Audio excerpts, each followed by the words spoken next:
Hello friends, पिछली video में मैंने आपसे पूछा था कि अगर एक शॉपकीपर 10,000 का एक लैपटॉप किसी कस्टमर को 15,000 में बेचता है तो इस ट्रांजैक्शन का जीडीपी पर क्या असर पड़ेगा।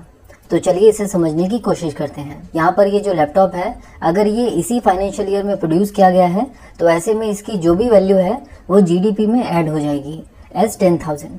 और क्योंकि शॉपकीपर आपको सर्विस प्रोवाइड करा रहा है, उसकी एक शॉप है जिसका वो रेंट देता है, वहाँ पर एसी चलता है, उसका बिल पे करता है, तो इन सारी चीज़ों को कंसीडर करते हुए शॉपकीपर ने लैपटॉप के प्राइस में 5,000 रुपीज ऐड कर दिए हैं। तो इसे भी जीडीपी की कैलकुलेशन में कंसीडर किया जाएगा। सिंप्लिसिटी ऑफ कैलकुलेशन के लिए हम अगर ये अज्यूम करें कि एक फाइनेंशियल ईयर में इंडिया में सिर्फ एक ही लैपटॉप प्रोड्यूस हुआ है और उस लैपटॉप को एक शॉप द्वारा बेचा गया है जिसके लिए सर्विसेज की वैल्यू है 5,000, तो ऐसे में हमारे देश का जीडीपी होगा 15,000 रुपीज। बट क्या आपने नोटिस किया कि हमने अपने इस एग्जाम्पल में कहीं पर भी टैक्स की बात नहीं की है। हमने टैक्स को कंसीडर ही नहीं किया, जो कि इम्प्रैक्टिकल सी बात है। तो चलिए यहाँ पर टैक्स ऐड करते हैं। मानकर चलते हैं कि हर एक ट्रांजेक्शन में 20% टैक्स लग रहा है, तो शॉपकीपर ने जब इस लैपटॉप को खरीदा होगा तो उसे 20% टैक्स के हिसाब से 2,000 टैक्स पे करना होगा। इसका मतलब ये हुआ कि शॉपकीपर को ये लैपटॉप 12,000 में पड़ा, उसके ऊपर 5,000 की उसने सर्विस ऐड की। इस सर्विस चार्ज का 20% हुआ 1,000। और क्योंकि आपको पता है कि मैन्युफैक्चरर से लेकर शॉपकीपर तक जितने भी इनडायरेक्ट टैक्स होते हैं वो सब कस्टमर्स को ही पे करने होते हैं, तो इसका मतलब ये हुआ कि कस्टमर के लिए लैपटॉप की जो टोटल कॉस्ट है वो 15,000 नहीं बल्कि 18,000 हो जाएगी।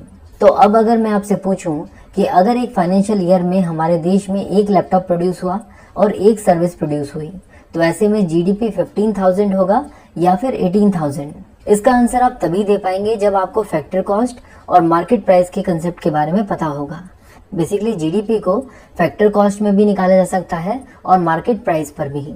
तो चलिए सबसे पहले समझते हैं कि फैक्टर कॉस्ट क्या होता है। देखिए, अगर आपको किसी भी तरह के गुड्स या फिर सर्विसेज को प्रोड्यूस करना है तो ऐसे में आपको एज एन एंटरप्रेन्योर कुछ चीजों की जरूरत होगी, जैसे कि लैंड जिसके ऊपर आप फैक्ट्री लगाओगे, कुछ लेबर्स या वर्कर्स चाहिए होंगे, इसके अलावा ढेर सारी कैपिटल चाहिए होगी जिसके थ्रू आप रॉ मटेरियल्स को खरीद पाएंगे, मशीन्स को सेटअप कर पाएंगे, मार्केटिंग के लिए अपना बजट बना पाएंगे और साथ ही साथ ट्रांसपोर्टेशन की कॉस्ट को भी उठा पाएंगे।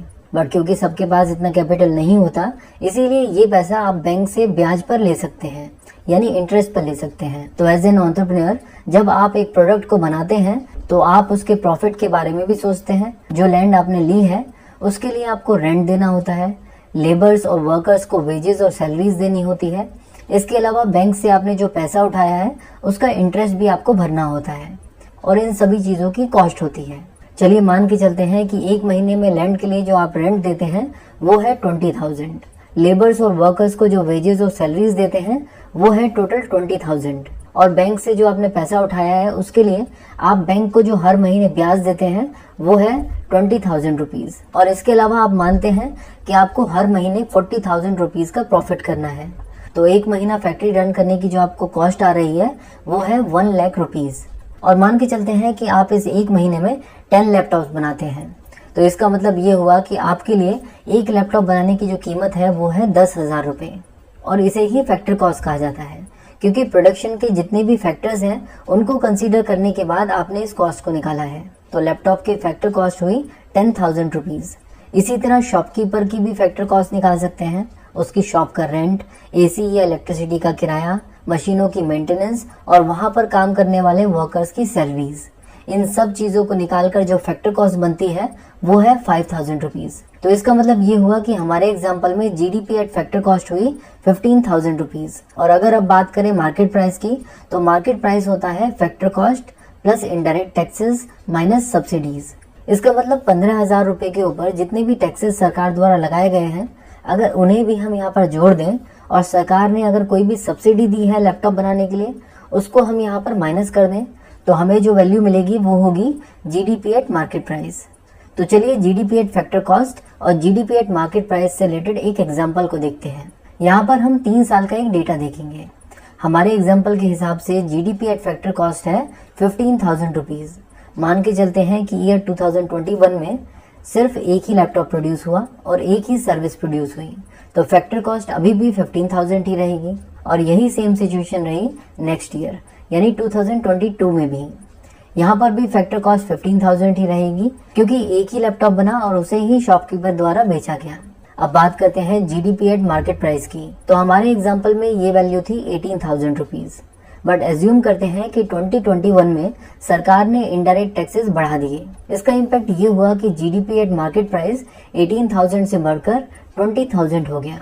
इसके बाद लेट्स से ईयर 2022 में भी सरकार ने इनडायरेक्ट टैक्सेस को और ज्यादा बढ़ा दिया, तो इसकी वजह से 2022 में जीडीपी एट मार्केट प्राइस हो गया 25,000 रुपीज।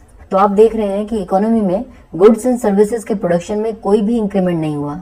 गुड्स एंड सर्विसेज तीनों साल वही थी, लेकिन फिर भी जीडीपी एट मार्केट प्राइस लगातार बढ़ते जा रहा है, और वो इसलिए क्योंकि टैक्सेस बढ़ा दिए गए। तो अब अगर इस अंडरस्टैंडिंग के बाद मैं आपसे पूछूं कि जीडीपी एट फैक्टर कॉस्ट और जीडीपी एट मार्केट प्राइस, इनमें से कौन सा इंडिकेटर बेटर इंडिकेटर है, ये जानने के लिए कि हमारी इकोनॉमी में गुड्स और सर्विसेज का प्रोडक्शन इंक्रीज हो रहा है या नहीं, तो इसका आंसर होगा जीडीपी एट फैक्टर कॉस्ट।